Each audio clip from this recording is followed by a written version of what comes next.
Estamos en el capítulo 2 de Primera de Tesalonicenses.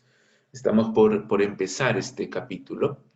De acuerdo al diccionario de la Real Academia, la integridad se usa de una persona que es proba, que es intachable, alguien completo. Eso es lo que significa ser íntegro, que no está dividido, alguien que no está fingiendo, porque eso sería hipocresía, que no tiene nada que esconder o nada que temer. Alguien dio esta definición. Es tan sencillo como ser lo que tú dices ser. Ser lo que dices ser. Todo el tiempo, siempre, delante de todos, en cualquier circunstancia. Algunos han dicho que Primera de Tesalonicenses, el capítulo 2, es el manual del ministro cristiano. Y por eso es que esta lección le puse de título El verdadero ministerio cristiano. Pero en realidad este capítulo 2 es mucho más profundo, porque de forma muy interesante no nos habla aquí de actividades, ni de programas, ni de edificios, ni de presupuestos, sino nos habla más bien de actitudes, del carácter, de las motivaciones, de las intenciones. Es un análisis del corazón.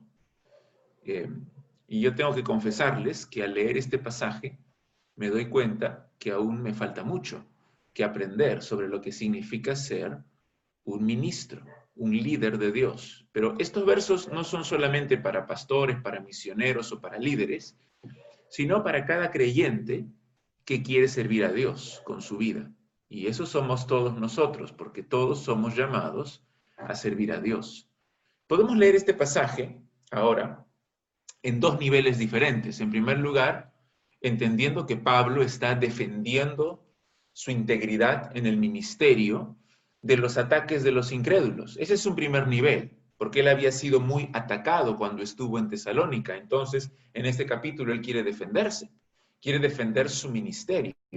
Pero, yendo un poco más allá, en un segundo nivel, vemos que al mismo tiempo Pablo nos está mostrando un patrón, un modelo de cómo debe ser un verdadero ministerio cristiano. Entonces, lo que tenemos aquí es una ventana al corazón de Pablo. ¿Cuáles son sus intenciones? ¿Cuál es su carácter? ¿Cuáles son sus propósitos al hacer el ministerio, al predicar el mensaje que Dios le ha encomendado? No sabemos qué había ocurrido. Es posible que algunas personas en Tesalónica hayan estado criticando a Pablo, diciendo que sus motivaciones no eran sinceras. Es posible que Pablo se haya estado anticipando a las críticas y escribió este capítulo. Es posible que esté explicando su proceder a los tesalonicenses, distinguiéndose de los charlatanes de la época. No sabemos. Lo cierto es que este pasaje cumple un propósito apologético. Eso significa que Pablo se está defendiendo bajo una tremenda oposición, separados de sus líderes, siendo una iglesia joven. La iglesia en Tesalónica se había convertido de sus ídolos al Dios verdadero y no había olvidado a sus fundadores, no había renegado de sus fundadores, no había vuelto a sus antiguas prácticas. Aún así, Pablo siente la responsabilidad de explicar sus intenciones, de disipar cualquier duda, porque recuerdan, cuando leímos en Hechos, Pablo tiene que salir de forma muy inesperada, muy abrupta, de Tesalónica. En la noche él sale, se va. A la mañana siguiente, la iglesia se encuentra sin su pastor. Así que Pablo aquí está defendiendo su integridad para restablecer la confianza plena de sus lectores. Pero Pablo no hace esto simplemente por su reputación, sino porque el carácter del evangelio está en juego y la continuación de los tesalonicenses en la fe está en juego. Así que para ello apela a los recuerdos personales de los tesalonicenses. Les dice: ¿ustedes se acuerdan cuando yo estuve entre ustedes, cómo fue? Mira, por ejemplo, Capítulo 2, en el versículo 1, dice, porque vosotros mismos sabéis. Ustedes saben. Mire también lo que dice el versículo 2. Pues habiendo antes padecido y sido ultrajados en Filipos, como sabéis, ustedes saben. Versículo 5 también dice, porque nunca usamos de palabras lisonjeras, como sabéis. En el versículo 9, porque os acordáis, hermanos, de nuestro trabajo. Vosotros sois testigos. En el versículo, Padre, sus hijos, exhortábamos y consolábamos a cada uno de vosotros. Entonces, su defensa en este capítulo tiene que ver con esos temas, con sus intenciones, con sus motivaciones, y apela al recuerdo de los tesalonicenses, diciéndoles, cuando yo estuve allí visitándoles y predicándoles el evangelio, ustedes saben cómo fue, ustedes se acuerdan. Ahora, la sección completa va desde el versículo 1 hasta el versículo 12, pero hoy solamente nos vamos a concentrar en los primeros 6 versículos. Así que vamos a leer 1 Tesalonicenses 2, del 1 al 6, dice así. Porque vosotros mismos sabéis, hermanos, que nuestra visita a vosotros no resultó vana, pues habiendo antes padecido y sido ultrajados en Filipos, como sabéis, tuvimos de nuevo en nuestro Dios para anunciaros el Evangelio de Dios en medio de gran oposición. Porque nuestra exhortación no procedió de error ni de impureza, ni fue por engaño, sino que según fuimos aprobados por Dios para que se nos confiase el Evangelio, así hablamos. No como para agradar a los hombres, sino a Dios, que prueba nuestros corazones. Porque nunca usamos de palabras lisonjeras, como sabéis, ni encubrimos avaricia, Dios es testigo, ni buscamos gloria de los hombres, ni de vosotros, ni de otros, aunque podíamos seros carga como apóstoles de Cristo. Y mira la primera frase del versículo 7. Antes fuimos tiernos entre vosotros, como la nodriza que cuida con ternura a sus propios hijos. Hay 3 puntos aquí que se relacionan con 3 declaraciones de Pablo. Son 3 declaraciones antitéticas que hace Pablo en estos versículos. En otras palabras, cada una de las declaraciones, son 3, cada una tiene un aspecto negativo y un aspecto positivo. Por eso les decimos antitéticas.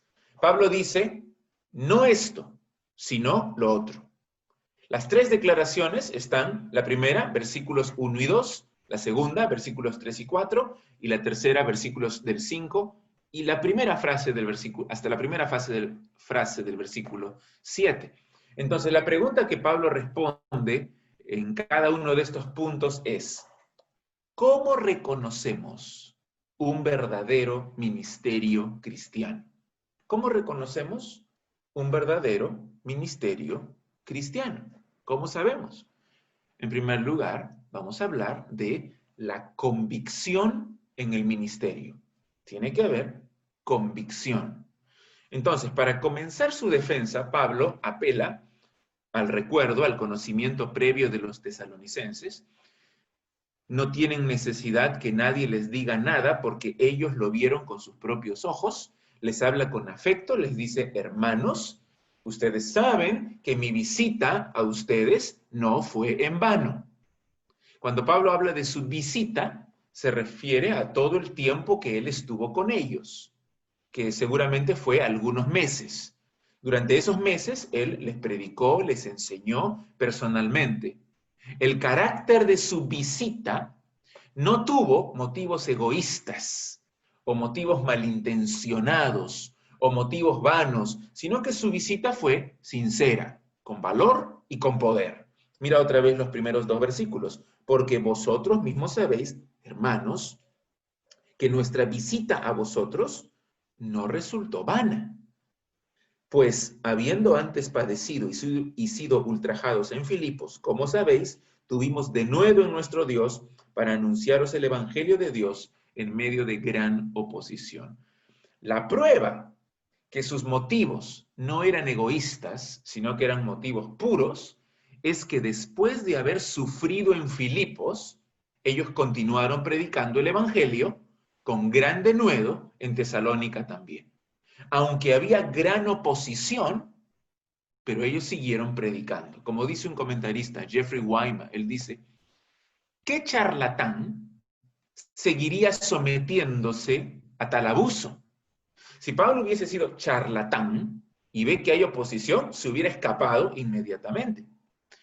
Pablo no da detalles de sus padecimientos en Filipos, pero nosotros sabemos qué pasó. Hechos capítulo 16 nos cuenta lo que pasó en Filipos. Fueron aprendidos, fueron traídos a las autoridades, fueron acusados falsamente de perturbar la paz, les arrancaron las ropas, los azotaron con varas, los metieron en la cárcel, los pusieron en el cepo, y cuando finalmente son liberados, Pablo les pide a los magistrados que vengan a sacarlos de la cárcel por la humillación que habían hecho en contra de un ciudadano romano. Pablo les dice, por si no sabían, yo soy ciudadano romano y miren cómo me han maltratado. Las autoridades habían abusado de su poder, habían deshonrado públicamente a Pablo y a Silas. Ellos habían sido insultados, habían sido avergonzados delante de todos. Salieron de Filipos y cuando llegaron a Tesalónica, seguramente todavía no habían sanado completamente sus heridas, tenían las espaldas laceradas, tenían los moretones en el rostro. Posiblemente los misioneros contaron acerca del maltrato que habían sufrido, pero ahí en Tesalónica también sufrieron gran oposición. Una turba de delincuentes de los barrios malos de Tesalónica asaltaron la casa de Jasón, donde se estaban hospedando, y nuevamente los acusaron falsamente y fueron expulsados de la ciudad. Si hubieran sido falsos maestros, estos padecimientos hubieran puesto en evidencia sus motivaciones. Y Pablo hubiera dicho, ¿sabes qué? No vale la pena sufrir tanto por este mensaje. Este mensaje es una tontería, es una invención mía, no vale la pena sufrir porque no le gusta a la gente. Y hubiera dejado de predicar. O hubiera cambiado su mensaje para dar un mensaje que le agradaba a la gente. Pero en vez de eso, continuaron predicando. Dice ahí el versículo 2, habiendo antes padecido y sido ultrajados en Filipos, como sabéis, tuvimos denuedo en nuestro Dios para anunciaros el Evangelio de Dios en medio de gran oposición. Entonces, escucha bien, el ministerio del Evangelio no es fácil y no es popular. Jesús dijo, si me aborrecieron a mí, los aborrecerán a ustedes también. ¿Qué hacemos entonces cuando hay oposición? ¿Qué hacemos cuando hay sufrimiento? ¿Qué hizo Pablo? Seguimos predicando, seguimos orando, seguimos creyendo en Cristo, seguimos avanzando en nuestra fe, con denuedo, con valentía, con convicción. Aún así, Pablo desea enfatizar que esa valentía que él tenía no procedía de sí mismo, sino que era de Dios. Mira como lo dice ahí, tuvimos denuedo en nuestro Dios. Valentía, confianza, convicción. Pero no solamente el valor de los misioneros tenía su origen en Dios, sino que el mensaje mismo tenía su origen en Dios. Por eso dice que les anunciaron el Evangelio de Dios. Entonces Pablo fue muy diligente y se esforzó mucho y fue muy valiente en predicarles el Evangelio, con la convicción de Dios, con el poder de Dios, a pesar de la oposición, a pesar del sufrimiento. Y por eso no había ningún interés cuestionable en su labor. Juan Calvino, en su comentario, dice así, y voy a citar, sabemos, dice él, que las mentes de los hombres son debilitadas, en realidad totalmente destruidas por las ignominias y las persecuciones. Por lo tanto, fue una evidencia de la obra divina que Pablo, después de haber sido sujeto a maldades de varios tipos y a la humillación, no haya mostrado ningún reparo en acercarse a una ciudad grande y opulenta, en un perfecto estado mental, con el propósito de someter a sus habitantes al Señor Jesucristo. es que la marca de un verdadero ministerio cristiano es que predica la palabra de Dios con convicción, sin cambiar el mensaje, sin aguar el mensaje. Proclamamos el Evangelio, no para caerle bien a los demás, no para ser populares, sino porque es la verdad y porque es el poder de Dios para la salvación de la humanidad. Y sabemos que para muchos va a ser locura, va a ser una tontería. Por supuesto, somos sensibles a las necesidades de las personas. Hay que confrontar con amor. Nos identificamos con ellos porque nosotros éramos como ellos eran antes de conocer a Cristo.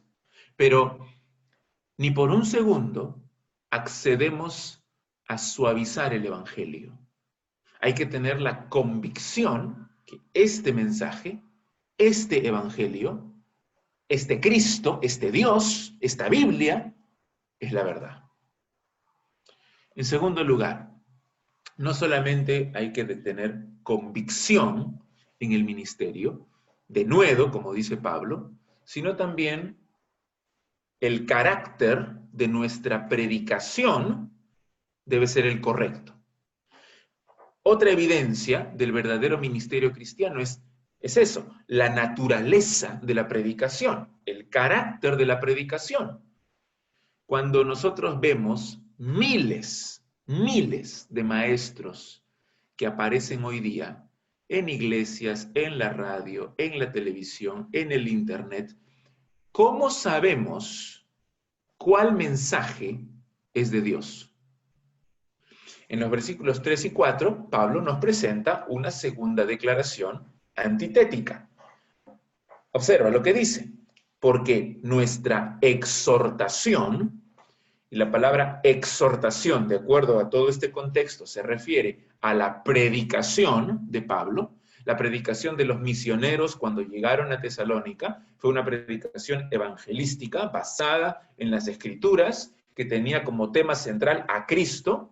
Nuestra exhortación, y algunos incrédulos ahí en la ciudad atacaron a Pablo, atacaron sus motivaciones, y por eso Pablo aquí da 3 negaciones acerca de sus motivos. En el versículo 3, él dice, nuestra predicación, nuestra exhortación no procedió de error, ni de impureza, ni fue por engaño.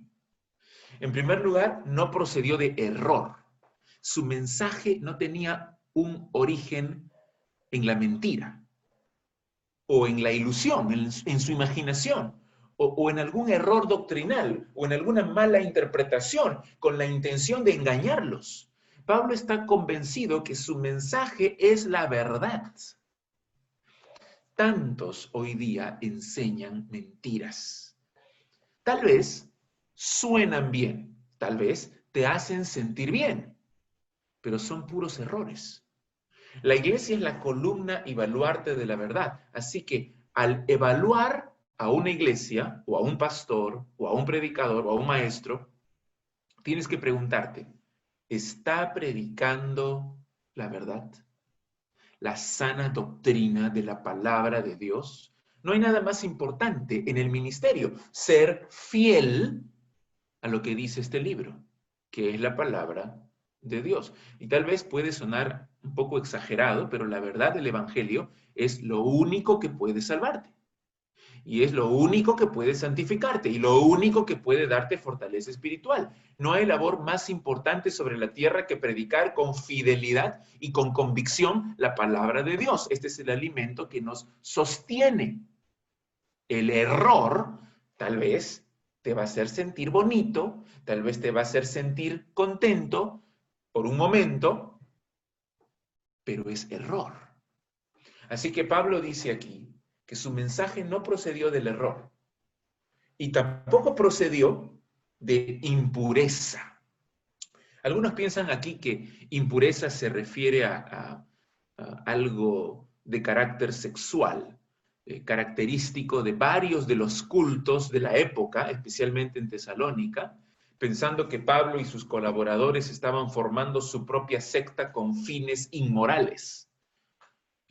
Otros dicen que se refiere a impureza en general, posiblemente refiriéndose a la codicia, al orgullo.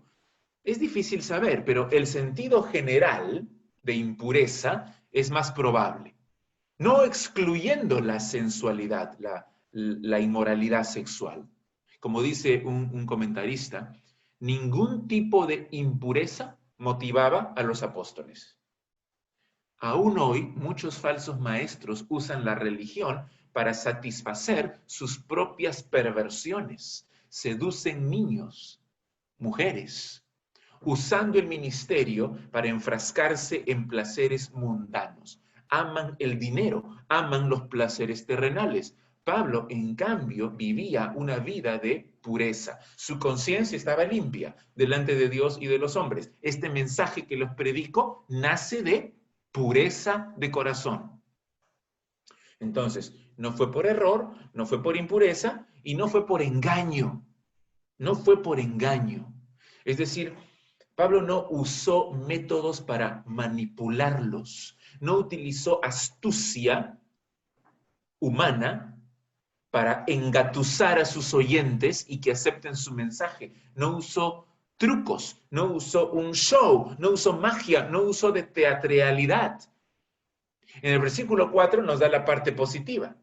No he predicado por error, no he predicado por impureza, no he predicado por engaño, sino, dice en el versículo 4, que según fuimos aprobados por Dios para que se nos confiase el Evangelio, así hablamos, así les predicamos. Según fuimos aprobados por Dios. La estrategia de Pablo aquí es defender su integridad apelando a la aprobación de Dios.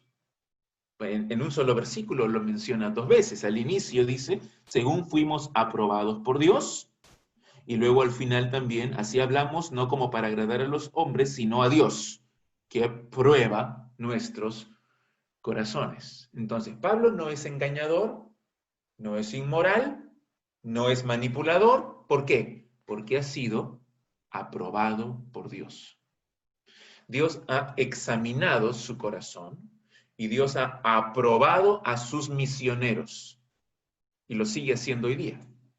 Esa prueba divina tiene como propósito confiarles el Evangelio, que es lo que dice. Hemos sido aprobados para que se nos confiase el Evangelio.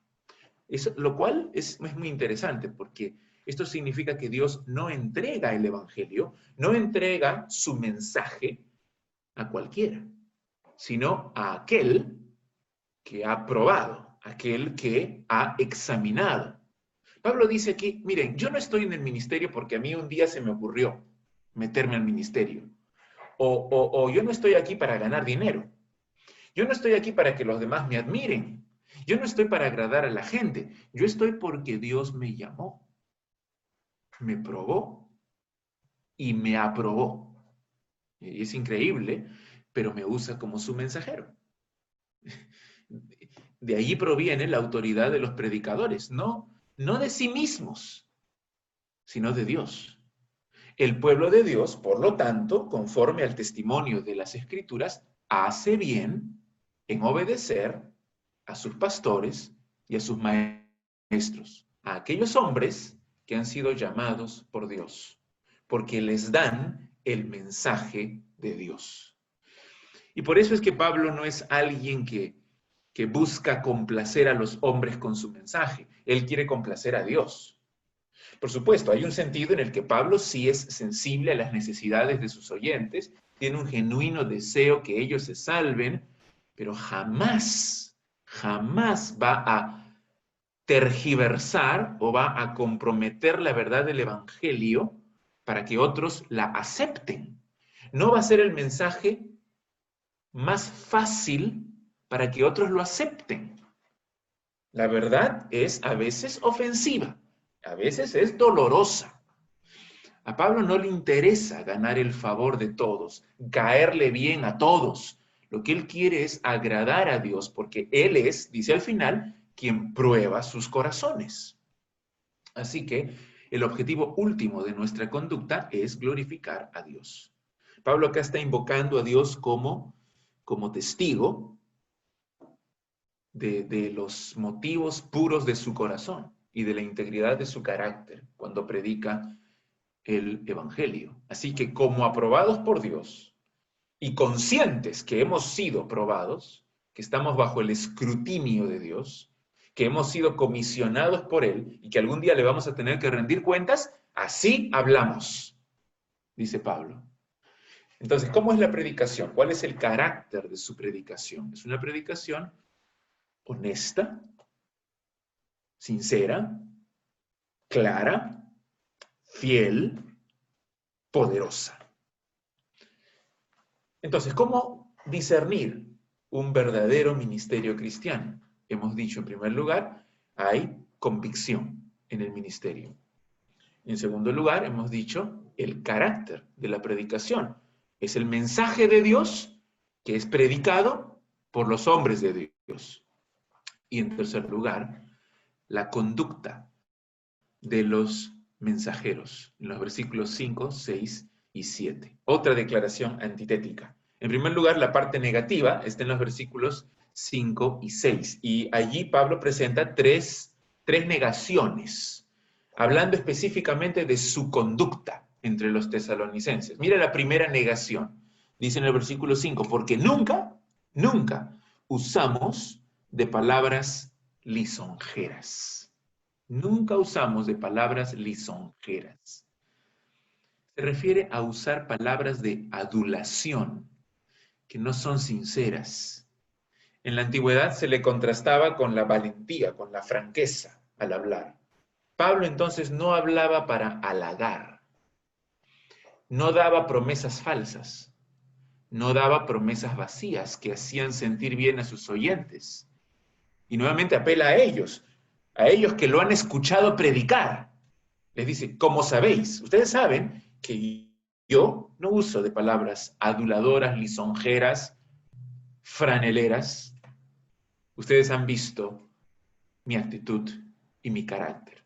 Y la segunda negativa, dice allí, en el versículo 5 también, ni encubrimos avaricia. No encubrimos avaricia. ¿Qué significa esa frase? La Biblia de las Américas, me gusta esa traducción, dice que no fueron a Tesalónica con pretexto para lucrar. Así dice, con pretexto. No fuimos con pretexto para lucrar. Es que los charlatanes de la época eran guiados por la codicia, un deseo egoísta de tener dinero, privilegios, de tener bienes, y nunca estaban satisfechos. Se refiere aquí a un motivo del corazón. ¿Cómo sabemos, Pablo, que tú no querías lucrar? Bueno, él añade ahí, Dios es testigo. Dios es testigo. Dios sabe. Dios conoce mi corazón. En el versículo 10, más abajo, vuelve a apelar a Dios como su testigo. Dice, vosotros sois testigos y Dios también, de cuán santa, justa e irreprensiblemente nos comportamos con vosotros, los creyentes. Ustedes me han visto, pero más importante que ustedes me hayan visto, Dios ha visto mi corazón. Dios me conoce. Entonces, Pablo está convencido que sus motivaciones son sinceras y que su carácter es íntegro. Pero no dice porque yo lo digo, sino que Dios es testigo. Hay una línea muy fina entre la codicia y la remuneración justa que hay que dar a los obreros del Señor. La iglesia debe cumplir con su responsabilidad de sostener a sus pastores y misioneros, pero al mismo tiempo, los líderes no pueden estar enfocados en el dinero y no pueden estar motivados por ganancias deshonestas. Y eso es lo que está diciendo aquí Pablo. Entonces, no encubrimos avaricia. Y en tercer lugar, la tercera negativa, dice muy claramente allí en el versículo 5 al final, el versículo 6, ni buscamos gloria de los hombres, ni de vosotros, ni de otros. No buscamos la gloria de los hombres. No estamos buscando el prestigio. No estamos buscando la fama. No estamos buscando el reconocimiento. una posición, un cargo, un título, un honor que los hombres me puedan dar, un diploma, ni de ustedes, ni de otros, ni de nadie, dice Pablo. Y Pablo aquí está hablando hipotéticamente al final del versículo 6. Dice, aunque podíamos seros carga como apóstoles de Cristo. Como apóstoles, ellos podían ejercer su autoridad. Ellos podían pedir su respeto y su reconocimiento.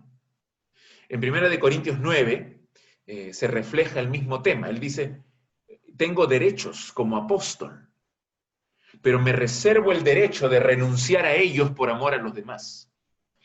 En pocas palabras, lo que está diciendo Pablo no es que no merezcamos honor, no es que no merezcamos respeto, pero yo no lo busco con afán, yo no lo reclamo de nadie.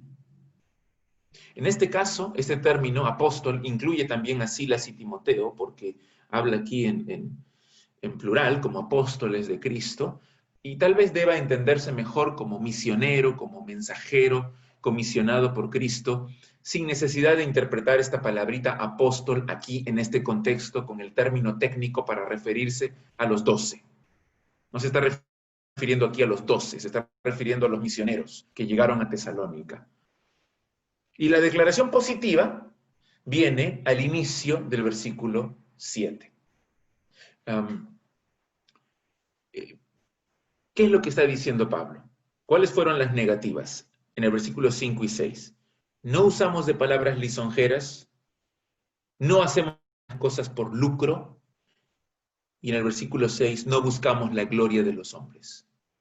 Versículo 7, antes fuimos tiernos entre vosotros.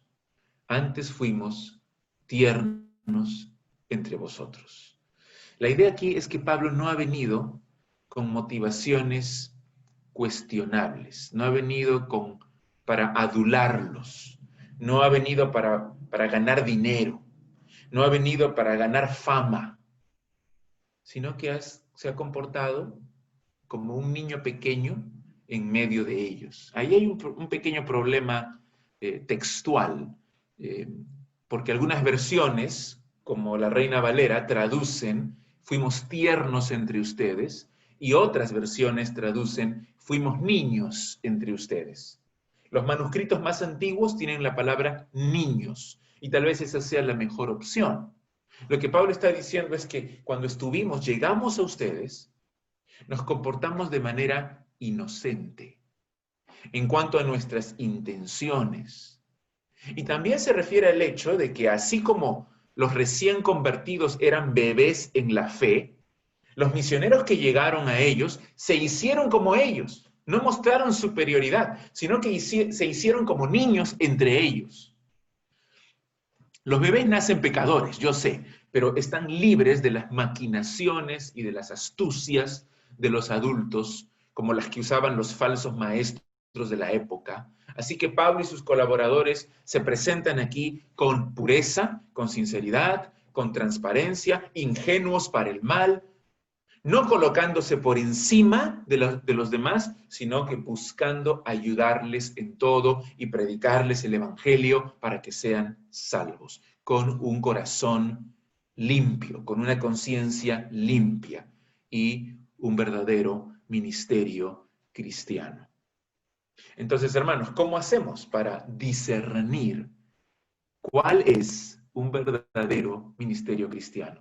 No por los programas, no por las actividades, no por las palabras, no por la apariencia, sino por las intenciones del corazón, por la convicción, como dijimos, la convicción, el denuedo para predicar la palabra aún en medio de oposición. En segundo lugar, dijimos, por el carácter de una predicación, un mensaje que realmente es el mensaje de Dios, predicado por hombres aprobados por Dios. Y en tercer lugar, con una conducta transparente, sincera, como la de Pablo y los demás apóstoles. Bien, hermanos, habrá alguna pregunta o algún comentario de este texto que hemos leído.